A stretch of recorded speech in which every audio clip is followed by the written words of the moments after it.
common mental health conditions. Narinig na po natin ng anxiety disorders. Ang anxiety disorder po, maraming uri. Okay? Meron po tayong tinatawag na illness anxiety. Yung parang worry siya na baka magkaroon siya ng sakit. Tapos hindi siya makatulog. Excessive yung fear at yung worry niya. You know, anxiety is related to fear. No? So lahat ng anxiety disorders may kinalaman yan sa takot na hindi makontrol. Excessive. Pag sinabing excessive, sobra-sobra. Na minsan hindi na konektado sa totoong nangyayari. And it's difficult to control. Okay? So, illness anxiety, separation anxiety, diba? May ginagawa ka malala kapag alam mo iiwanan ako ni nanay, iiwanan ako ng jowa, iiwanan ako ni tatay. May anxiety na nararamdaman. At hirap siyang i-control yun. Naapektuhan ang pag-iisip, pagkikidama, at pakikitao. Okay? Then there's also what we call social anxiety. No? Ito na yung sinasabi ko kanina, yung grabe yung takot niya to be in a social situation thinking na baka ma-judge siya, mabully siya, or ma-criticize siya. And then may mga specifiers kung tinatawag. No? Kapag yung social anxiety niya ba ay may kinalaman na sa performance, natatakot lang siya kapag siya ay mag-perform. Okay? Or minsan naman, public speaking specifier. Nagkakaroon ng social anxiety lang kapag alam niyang magsasalita siya. At grabe yung pawis niya. Nanginginig. Diba? That happens. And then there's the more common anxiety disorder which is called generalized anxiety disorder. Have you heard of this? This is so common. Generalized anxiety disorder. What makes this different from social anxiety? May mga social anxiety, anxious lang at takot lang sa social situations. Okay? Pag sinabing generalized, anxious siya sa lahat. Sa school, sa bahay, sa future, financial responsibilities. Sino kaya yung mapapangasawa ng puso ko? Wala pa man doon. Totoo na yung fear sa kanya. And all these anxiety disorders, they have core features or core symptoms. Pamiminig, nawawalan ka ng concentration, parang makakalimutin na yata ako. No? Makakalimutin na yata ako. But actually, your brain is already exhausted. Exhausted by fear. Kaya, kumbaga yung brain nyo, sumisigaw na, tama na yung pagkatakot, pagod na yung brain mo. Right? Kaya nai-impair, naaapektuhan ang iyong concentration sa school, sa trabaho, parang di ka nakikinig kapag kinakausap ka ng jowa mo or ng nanay mo. Right? Because you're always in your head fearing, ano kaya mangyayari? Mapapahiya ba ako? May pang-tuition ba ako? Kahit kababayan lang ng tuition last month. You know? That's a generalized anxiety. Clear po ba sa atin ito? Ang generalized anxiety, ramdam mo yung sintomas for a minimum of 6 months. 6 months ka ng restless, hirap makatulog, pawis na pawis, minsan yung nasusuka ka na sa takot, or sumusuka ka na sa takot for at least 6 months, then it could be a feature of generalized anxiety. Clear? Okay. Sunod naman po yung bipolar disorders. Nakarinig na po ba tayo ng bipolar? Ang bipolar, dalawa. Polar, opposites. Pole opposites, right? Ang bipolar disorders characterized by sudden mood shifts or shifts in the mood, behavior, energy. Tatlong characteristic yan. It's either depressive, mania, or hypomania. At ang pag-shift nitong mood, ang ang pag-iba at ang pagbago ng mood ng tao, episodic. Ibig sabihin, siguro mga 1 week, ang saya-saya niya na kahit puyat siya, 2 oras lang yung tulog niya, grabe yung energy, tinalo pa yung energy ng taong 10 oras ang tulog. Right? Lahat gagawa yan. Gawin natin to, parang excited siya sa lahat ng bagay. Or pwede rin naman, irritable siya. Mahikipag-away siya. Madaling mapika, madaling magpikon, no? So, episodic, minimum of at least 2 weeks, sabihin natin, no? And then after that, biglang magkakaroon na, nandito rin ako sa kanya. Anong sunod? Depression na. No? Mataas na energy. Biglang nagpapaka-influencer. Hi! Ganyan, online. At after 2 weeks or maybe even 1 week, biglang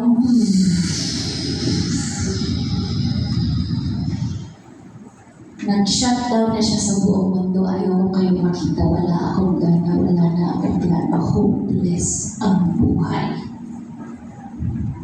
But it feels real to them. No? May 2 uri ng bipolar 1, bipolar 1, at bipolar 2. Ang pinagkakaiba, sa bipolar 1, kailangan meron kang manic episode. Bipolar 2, hypomania. No? This bipolar disorder, mataas po ang risk for suicide. Together with depression. Dito sila nakakaisip na kung ano-ano, lalo na pagtapos na yung mania nila. Are we still following? Bipolar? Okay. Later, may mga questions kayo magtanong, no? The next one is schizophrenia and psychotic disorders. May narinig na po ba natin ito?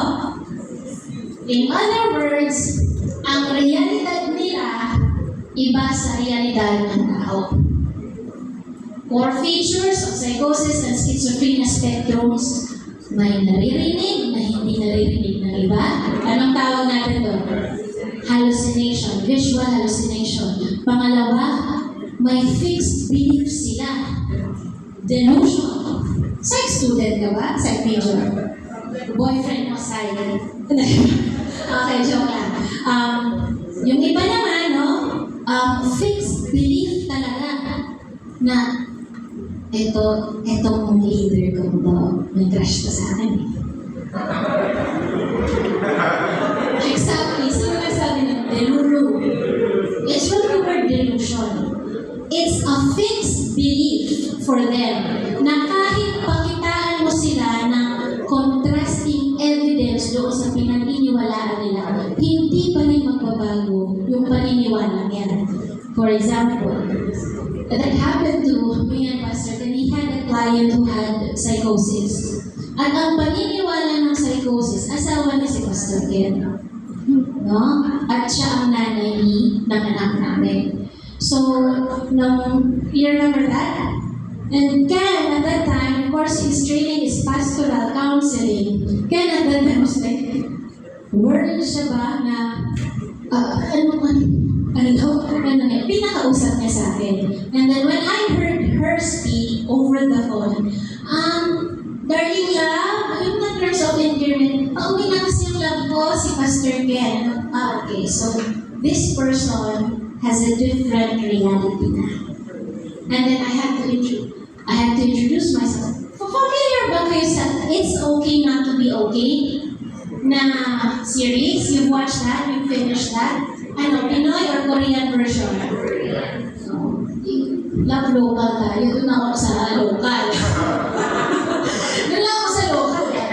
But one lesson that we get there is kapag may psychosis ang tao, you do not challenge the delusion. Kasi mas lalong magwawala yan. Right? Did you get that in that film, in that series? Diba tinuruan yung mga nurse? Huwag nyo nag-challenge yung delusion. No? Mag-therapy kayo, mag-challenge yung thought kayo kapag at-bay yung tao. Right? Pero once may delusion ng tao, si Pastor Ken asawa ko yan. Ako yung nanay niya. For example, that client of ours, I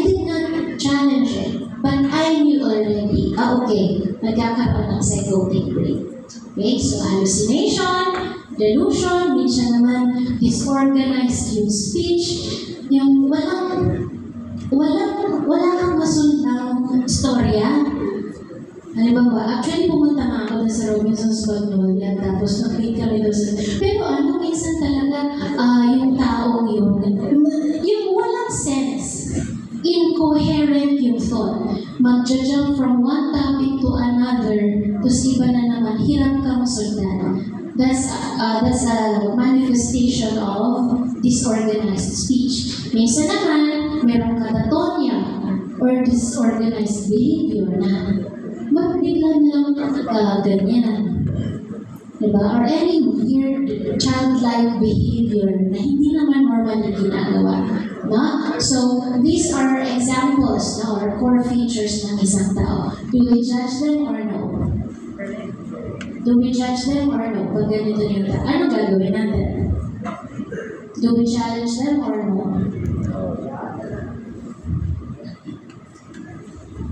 You know what, sometimes kapag may mga pasyente ako, sila yung minsan feeling ko, ang trabaho ko lang talaga ay makinig. Susundan ko lang yung thread ng utak nila.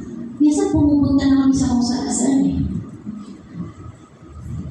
But, babalik ulit kami sa grounding. Look at your watch. It's color black. Do you see that? Grounding. Ibalik mo lang siya dito. Sa realidad. No, but that's an interesting case every time merong schizophrenic sa counseling. There's post-traumatic stress disorder. Sinabi natin post-traumatic kasi post. Ano pag sinabing post? After may nangyaring traumatizing event. And then after that, pag PTSD, 6 months yung pinilihan, diba? After the traumatizing event or source of trauma and stress, nagkaroon ng mga manifestations yung tao. Takot na takot. Yung reaction nila emotionally, biglang, alam mo yun? Ang core features, parang na-re-experience nila ulit yung nangyaring trauma. Pag naaalala nila or may reminder ng trauma. And then, grabe yung negative cognition, grabe yung marked affect, so much so that they want to avoid any reminder of trauma or stress. Usually, ang traumatizing event that qualifies for PTSD is this. You had an exposure or an experience of near-death experience, or your loved one had a near-death experience, sexual violence or injury, and the threat to your safety. Okay? Kung nangyari to, na-expose ka dyan, or ikaw mismo ang nakaranas niyan, say 6 months or so, nakaramdam ka ng mga symptoms, then it may be a feature of PTSD. Alright? Personality disorders, ito na yung tao, iba yung norm ng kanyang behavior sa nakakaraming. Maraming uri ng personality disorders. And tell you what, some mental health conditions nagsimula man na hindi personality disorder, pero kung hindi matugunan, pwedeng pumunta ang personality disorder. Pag sinabi natin personality disorder, yung simptoma, yung pattern, naging parte na ng personalidad niya. Hindi na lang siya one part or functioning na lang. Hindi na lang gano'n. Halimbawa, ito talaga si Benny. Pag itong nangyari, napaka-suspicious. No? Ganyan pa lang, napaka-suspicious kapag nandyan si ganito. Lumala. Hindi natugunan. 60 years old na ako, walang nakikinig sa akin, walang tumutulong sa akin. Hindi na lang siya sila dito. Si Benny napaka-paranoid kapag ganito. Wala nang kapag ganito. Si Benny paranoid. Sa lahat ng aspeto. At lagi-lagi siyang paranoid. Feeling niya, merong laging susunod sa kanya, may iniisip niya, at papatayin siya. Napaka-paranoid. Maybe that's a paranoid personality disorder, right? So we hope hindi na masyadong pumunta dito ang nakakarami. Okay? But meron pa rin pwede mangyari dyan. The last, of course, na-explain na ni Pastor Ken, substance use disorders. You do not need to know more about that because you've heard something from Pastor Ken, even his life testimony. Ano ang isang mental health condition na hindi ko pa na-discuss pero common? From the list. Starts with letter D. Depression. Major depressive disorder, persistent depressive disorder. Maraming uri ng depression. And I don't know about you, pero baka meron na kayong mga nakatabi who are silently dealing with depression. Clinical depression or subclinical depression, hindi ko alam. And I don't know as well kung ano ang pananaw ninyo sa mga tao, sa mga Kristiyano na nakakaranas ng depression. Hindi ko rin alam kung ano ang inyong palagay, pananaw, pagdating sa tulong na pwedeng ibigay ng simbahan kapag kayo ay nakakaranas ng depression. How we wish meron tayong tulong sa simbahan, di ba? At dahil hindi ko maalam, gumawa na lang po ako ng survey. A survey that intends to discover and explore the Filipino Christians' perception of depression. So, tinulungan po ako ng mga kasama natin dito sa TCAC to distribute the survey 1 week, no? 1 week bago kami pumunta dito. I wanted to do, kasi ayoko lang ng assumption. Ayoko na yung ibabahagi ko ay puro lang assumption. I wanted it to be research-based. So I did a research, a descriptive research kung ano ang pananaw ng mga Filipino Christian dito sa Turin tungkol sa depression. Okay? Disclaimer, okay? Hindi po ito representative ng opinion ng buong simbahan. Okay? Pero ito po ay representative ng opinion ng ilang tao sa simbahan. At hindi ko alam kung nagsumagot pa kayo ng survey or hindi, pero baka sa ipapakita kong result, baka maka-identify din kayo, no? And of course, to the church, thank you very much for inviting us. Isang malaking kagalakan po na makapagsalita po dito. Pero sa sasabihin ko pong result, gusto ko lang din po ibahagi na hindi po ito report card na mangyayari. Okay? This is not an evaluation of the church. In fact, I'm very happy with the result. I'm very happy with the result because it shows us progress kung paano nagiging relevant ang simbahan pagdating sa usaping mental health. May mga pagbabago na po nangyayari. So I did a quick survey. Let me just bore you with some details about the research para po sa mga taong nagre-research talaga. Huwag niyo po akong i-judge sa methodological rigor. Descriptive statistics lang po ito. This is just a survey, hindi inferential statistics, kaya huwag niyo po akong tapunan ng kung ano-ano. But it's very important because we are exploring. Ano nga ba ang pananaw? Okay, what's the detail? Aim of the study that I did is this. I-explore how members of a local Christian church understand, interpret, and respond to depression. Specifically, the study seeks to examine levels of mental health literacy. Gaano ka-literate ang mga tao sa simbahan tungkol sa mental health? Theological beliefs, perceived stigma, help-seeking behaviors, and experiences of support within the church. Kung hindi nyo na po makita ang text, pwede po kayong lumapit dito para mas hindi ko siya magano, no? Okay. But I will read it to you. Next, sino po yung mga nag-respond? Hindi ko po babanggitin ang mga pangalan unang-una. Dahil unang-una nga rin, hindi ko rin po alam kung sino sila. Mas ang alam ko lang, they are members of a local church.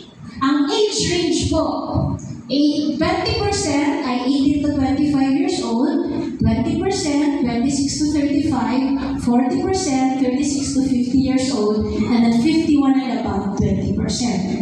Okay? So medyo distributed yung data natin towards the middle-aged group. Ang kanila pong sex, male 33%, female 66.7%. Ang karamihan po na sumagot doon sa survey ay 46.7% ay mga single, 46.7% ay married, so there's an even split, and then 6.6% hindi na po nila binahagi kung ano ang kanilang civil status. Ang kanilang church involvement, sila ba ay attendee, leader, or volunteer? 46.7%, regular attendee, volunteer 46.7%, leader 16.6%. And then ang length of church attendance is this. The sample is highly composed of long-term members. Ibig sabihin po, 73.3% ng mga nag-respond doon sa survey ay matagal na pong uma-attend. 7 years and up. Yan po ang mga sumagot sa survey. So, karamihan din po ng mga sumagot doon sa survey ay hindi pa nakakaranas ng professional help. Okay? Hindi pa nakakaranas ng professional help. Very interesting. So this is the profile of our respondents. Ano po yung mga tinanong ko? Okay? Ito po yung mga items doon sa survey. Ano sa tingin mo ang pinakaangkop na paglalarawan sa depresyon? So, meron pong mga options doon. Ito ba ay sign ng kahinaan ng faith? Ito ba ay medical na kondisyon? Ito ba ay kung ano-ano? And then, ang pinakamataas po na result ay this. Marami po sa mga respondents naniniwala na ang depression ay multifactorial. Okay? Kagaya ng biopsychosocial model, iba't iba ang rason kung bakit nagkakaroon ng depression ang isang tao. Okay? Pangalawang item na tinatanong ko, which or alin sa mga sumusunod ang maaaring sintomas ng depression? And what I got from their responses ay, there is a good recognition of core symptoms, but tingnan po natin ito at ito po ang tension na kailangan natin i-address as a church. Nearly half of the respondents still think that depression is a sign of weak faith.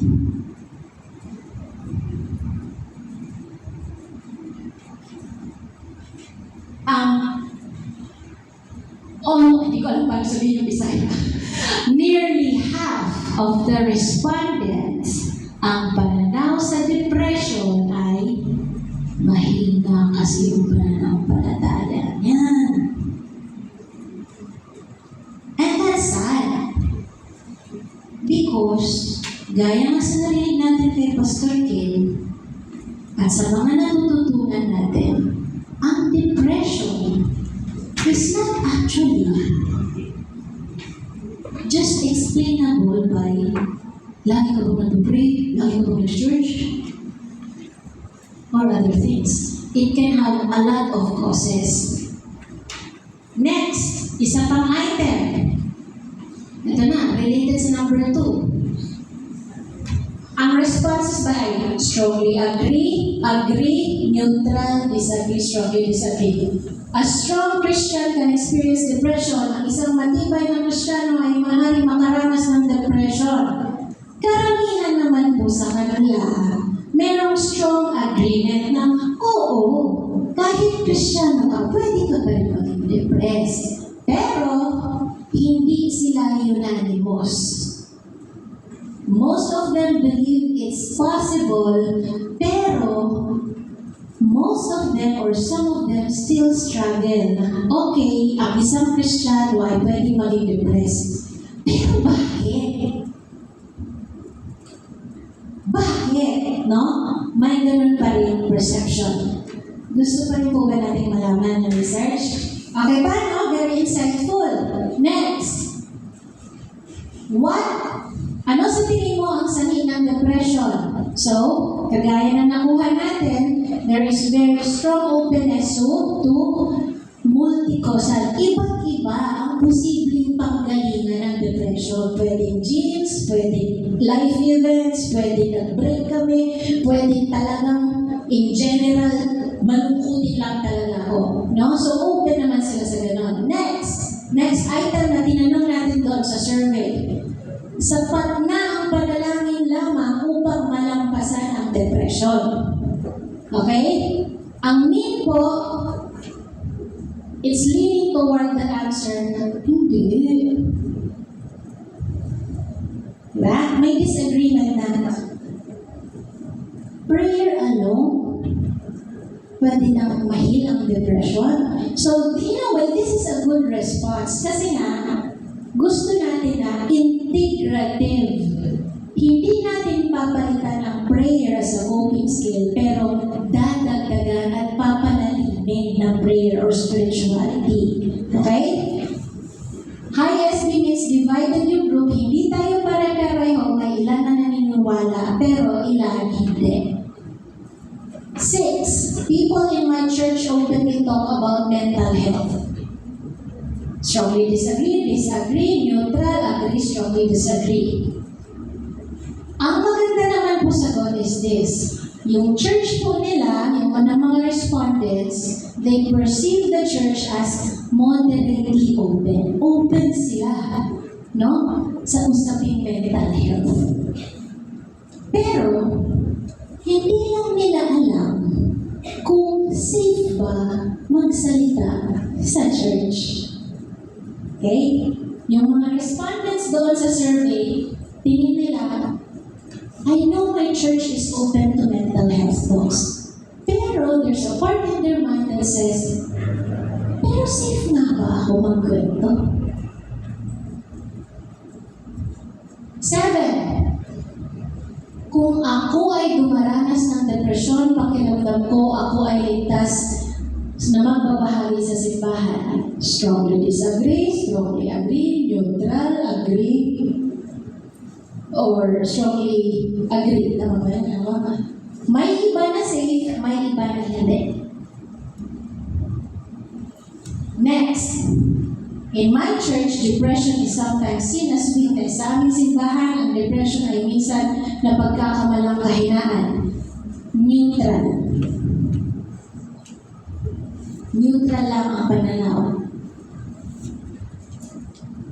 If you experience depression, sino ang unang mong lalapitan? Ang mga options ko po dito, mga leader sa simbahan, pamilya, kaibigan, mental health professional, or wala.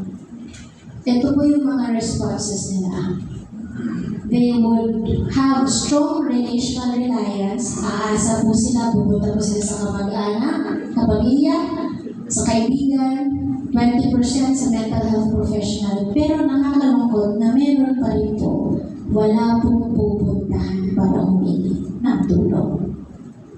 naranasan. That's very sad, no?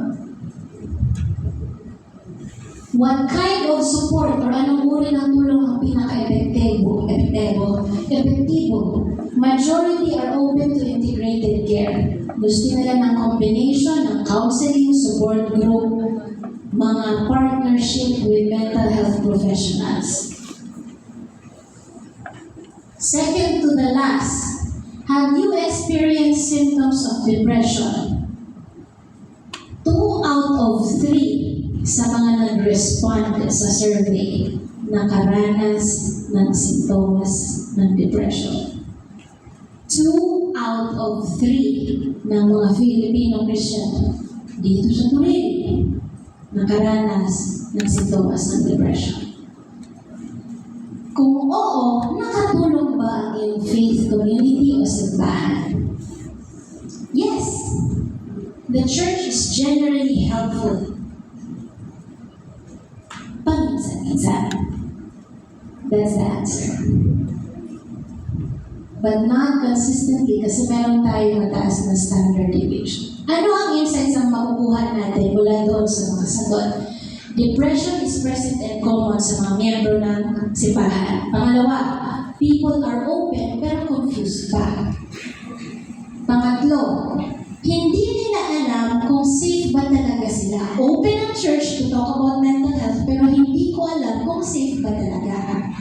Okay? Fourth, faith is strong but not fully integrated. 5, the most concerning finding is meron pa rin ilan sa kanila that they would not go to anyone kapag nakakaranas sila ng depression. I'm gonna do away with the themes. I'll just forward this to the people who might be interested to learn more about the core themes. But this is what I got. Ano ang kailangan ng mga tao sa simbahan? They want a church that listens openly, without judgment, supports spiritually and emotionally, understands mental health, may partnership sa mga mental health professionals, at hindi sila nire-reject when they are experiencing weakness or symptoms of depression. Yan po ang hinahanap ng mga Pilipinong Kristiyano kapag sila po ay nakakaranas ng depression. They want a safe space, listening without judgment, spiritual and practical support, education with professionals' perspectives, and then humanized real stories of her. Yan po yung nakita natin doon sa research. The survey shows that many people in the church are struggling and are open to help. Again, this is an improvement. Open ang simbahan. Simbahan ko, simbahan mo, simbahan nyo. Open ang simbahan to talk about mental health. Pero yung taong nakakaranas nun, hindi lang niya alam kung safe ba siya to talk about his difficulties. So, hindi lang problema ang simbahan. Maybe, ikaw mismo na nakakaranas ng depression, maybe there's also a shifting of your mind na kinakailangan mangyari na baka naman, maybe I can give it a try. Maybe I can really identify someone from church na pwede akong matulungan. Because the church is welcoming.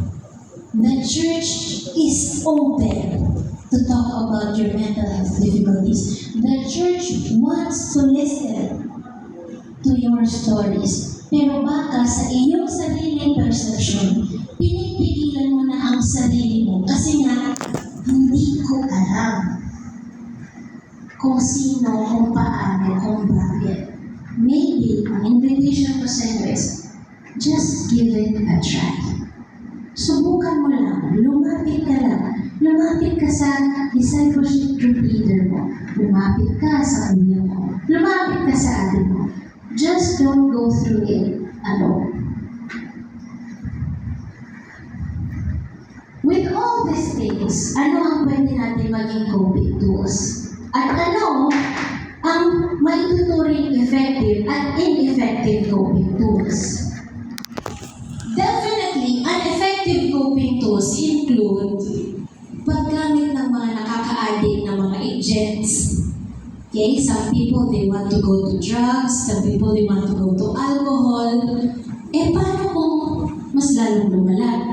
Imbis na depression lang yung meron kang iintindihin, nagdala ka pa at nag-anak ka pa ng substance abuse. Avoidance, kasi nga, lahat na lang ng tao, iniwasan mo dahil hindi mo alam kung safe ka ba? Kung safe ba sila? Again, give it a try. Just give it a try. Hindi mo kinakailangan maging palakaibigan sa lahat. Just find one person that you are willing to talk to. Some people, when they are bothered by mental health symptoms, they experience overeating or undereating, excessive distractions, 8 hours na nasa online, naglalaro ng COD, ML, Valorant, ano pa ba? No? This could be a coping for now. Pero paano kung mas marami kang napapabayaan na mga responsibilities sa pag-aaral, pagtulong kay nanay, etc. Dahil yung coping tool mo, hindi masyadong effective. Okay? Aggression or blaming. Yung ibang galit talaga ako, sabi pa naman ng babae sa simbahan, si Benny, okay lang makaramdam eh. Kahit galit, so mananapak ako, magiging aggressive ako, or iba-blame ko na lang si nanay lagi. Again, the behavior you introduce to your emotion, napakalaking bagay man. Pwede akong magalit, pero hindi naman kinakailangan bastos ako kahit galit. No? Or mapanakit kapag galit. Baka pwedeng galit, pero safe. I'm angry, but I'm still a safe person. Hindi ko kinakailangan, I'm depressed, but I'm a safe depressed person. Hindi ko kinakailangan umabot sa papatayin ko yung sarili ko, mananakit ako ng sarili ko, or mananakit ako ng ibang tao. Is this clear? You can feel your emotions, pero watch the behavior you are introducing to your emotion. This is what I would suggest for starters. Breathing, self-talk that's positive, expressing emotions on people through journal, physical activity, prayer and meditation, involvement in church ministries. I was just talking to Green earlier. Meron siyang nakausap na the person was feeling depressive symptoms, but when he started involving himself in ministry, mood lifted up. The church has opportunities para ma-regulate natin yung ating mga mood. So I encourage you to try. You know, go out of your room and then just take one small step a day. Creative outlet like arts and hobbies, time management and rest, building and being with supportive groups. Kanina napakinggan natin sa church, be with good company. Tama ba yun, Mama? Okay. Be with good company. And then the last is, nobody else will accept you this way you want to accept yourself. So go do it on yourself anyway. Accept who you are in light of what God tells you to be. Is this clear? And then have self-compassion. Now, we would like to transition to the last part of the talk, which is how we can support others. Because there are parents here who may find themselves struggling with, hindi ko kasi alam kung paano to eh. So now, I return the mic to Pastor Ken Guillermo. Okay, so palapakan sa topic.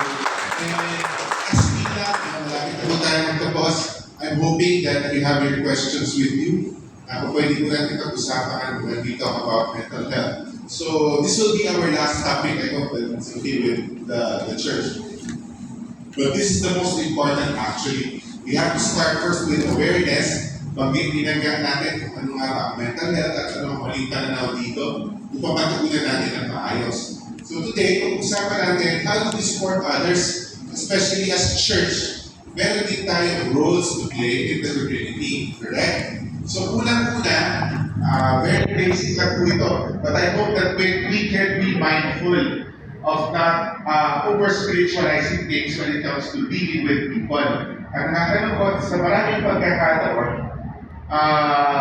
a person would always reject good discussions with over-spirituality.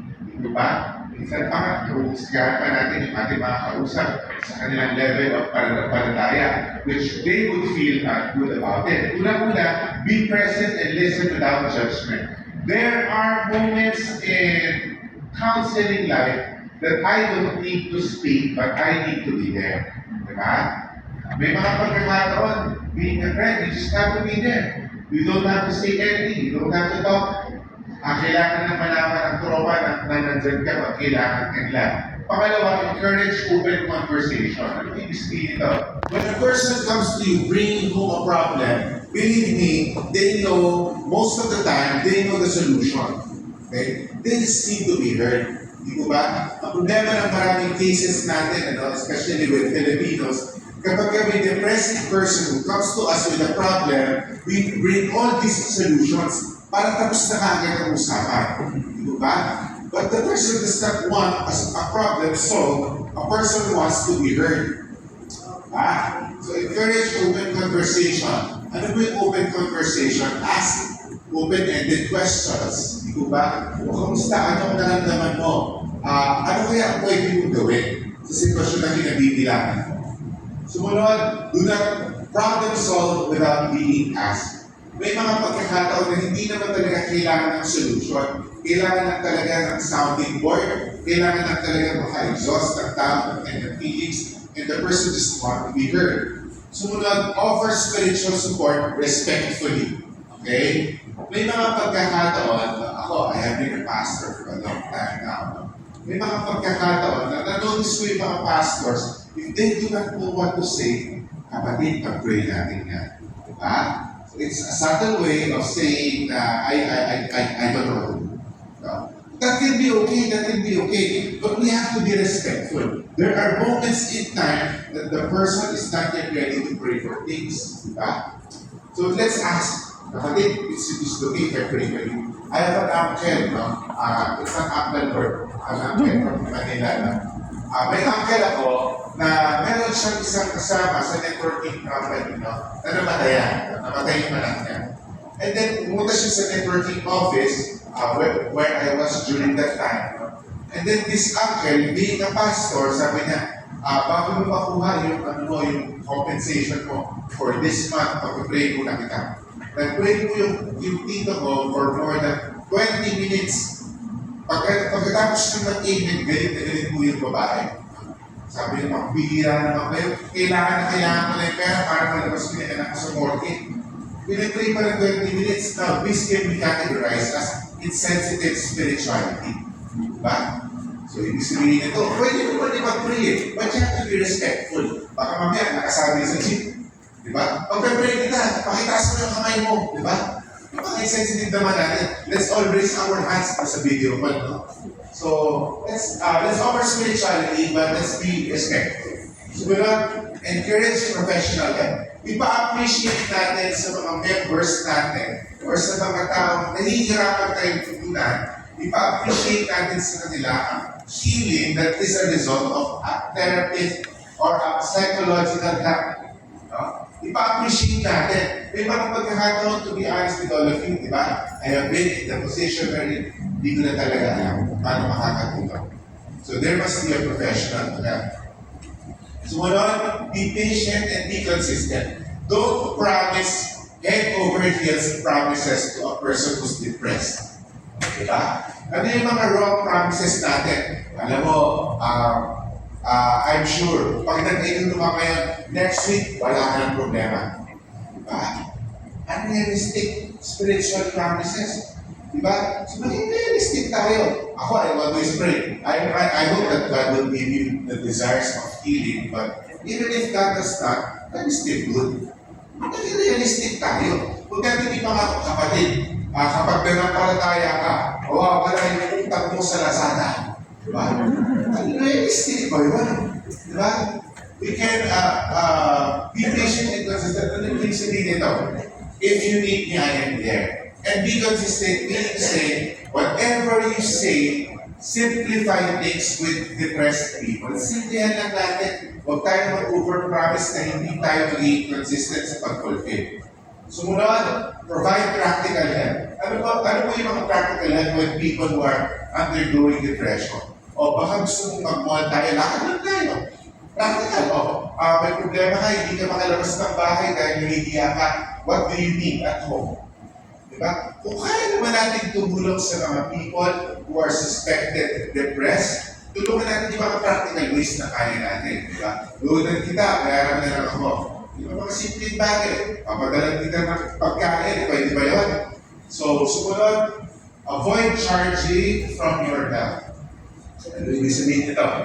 So, may mga unprofessional counselors na nakapanood na TikTok, they charge people. We do not do that especially in church, di ba? That's part of our work. Di ba? To love our neighbors. Ano ibig sabihin dito? Kapatid, please do not charge your friends, your church mates. Samahan kita dyan, pero 500 per hour. Diba? So let's not charge. If it's help that God wants us to do, let's just help. Sumunod, encourage healthy routines. Ano yung sabihin mga healthy routines? We might not be mental health professionals, quote and quote, but we know a healthy way to live. Kakain ka ng umaga, kakain ka ng tanghali, kakain ka ng fruits, hindi ka maninigarilyo, hindi ka iinom, maniligo ka kahit once a month. No? Healthy way, no? Encourage natin yung mga kaibigan natin that's undergoing depression. Ang palagi effective na tanongin sa mga taong depressed, papakinggan natin ang kanilang mga problema, and then let's ask them, what can we do right now? Ano kaya pwede natin gawin? It's not enough for them to be inspired. It's always a help if we make them think of what can they do. Ano ba yung pwede nilang gawin? Right? And as we end, before we entertain your questions, I'm hoping that we have learned. Sa mga napakinggan po ba natin, may mga insights tayo? And again, okay, thank you sa pito po ng yes ha. So, I'm hoping more than 7 na may mga natutunan tonight. So, as we end, I'm hoping that we have learned, we have differentiated and we have made importance kung ano nga ba ang mental health. Okay? Ibig sabihin nito, just like the physical health that we have, just the same, we also need to take care of our mental health. Diba? And ganun din, if we respect people, our family members, our friends, who are experiencing physical sickness, I'm hoping and I'm praying that we also get that same respect for people who are undergoing mental health challenges. Okay? Pagkanood din natin ito, hindi po porket mababa ang mental health or may mental health conditions, may kakategorya na natin na hindi siya mananampalataya. Diba? So as I end, I hope you formulated your questions already. The closing verse that I want to read to you is from the Apostle Paul, from Philippians chapter 4, verse 8. And this is an uninspiring situation for the Apostle Paul. At this point in time, the Apostle Paul was in bond and chains, and he was in prison in Rome. No? And he was writing to the church in Philippi for sending him some aid. No? Missionary supporter ng church in Philippi. At ang sabi niya dito, whatever is true, whatever is noble, whatever is right, whatever is pure, whatever is lovely, whatever is admirable, if anything is excellent and or praiseworthy, ano sabi? Think about these things. Now, I'm wondering, who among you here, just like me, ilan po sa atin dito, ang tinitingnan ng mga preso as an unpleasant place. Unpleasant place. Diba? How many of you here